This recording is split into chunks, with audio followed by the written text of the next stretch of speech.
بسم اللہ الرحمن الرحیم۔ ایک جملے کا دوسرے جملے سے کیا تعلق ہے، اس تعلق کو بتانے کے لیے دو یا زیادہ جملوں کے درمیان کچھ حروف لائے جاتے ہیں۔ ان حروف کو حرف عطف کہا جاتا ہے۔ پہلا حرف عطف ہے واو۔ واو بمعنی اور، اردو میں اور کے معنی میں استعمال ہوتا ہے، جیسے ذہب زید و بکر، زید گیا اور بکر گیا۔ لیکن واو صرف جمع کے لیے آتا ہے، یہ بتاتا ہے کہ زید اور بکر گئے، ترتیب بتانے کے لیے نہیں۔ جیسے اللہ پاک فرماتے ہیں وَعِنَبًا وَقَضْبًا، کہ اللہ پاک نے انگور اور ترکاری اگائی۔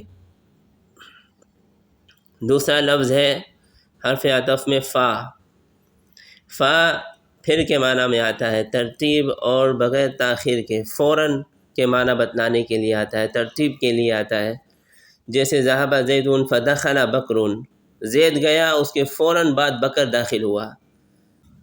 اس کی مثال قرآن کریم میں ہے مما خطیئاتہم اغرقوا فادخلوا نارا، کہ اپنی خطاؤں کی وجہ سے غرق کیے گئے، فادخلوا فوراً داخل کیے گئے آگ میں۔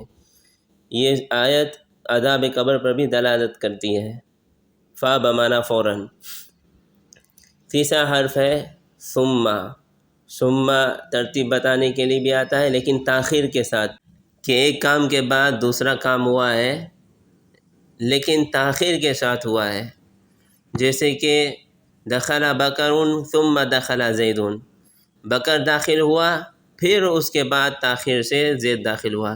جیسے اللہ پاک فرماتے ہیں انا صببنا الماء صبا، ہم نے پانی برسایا۔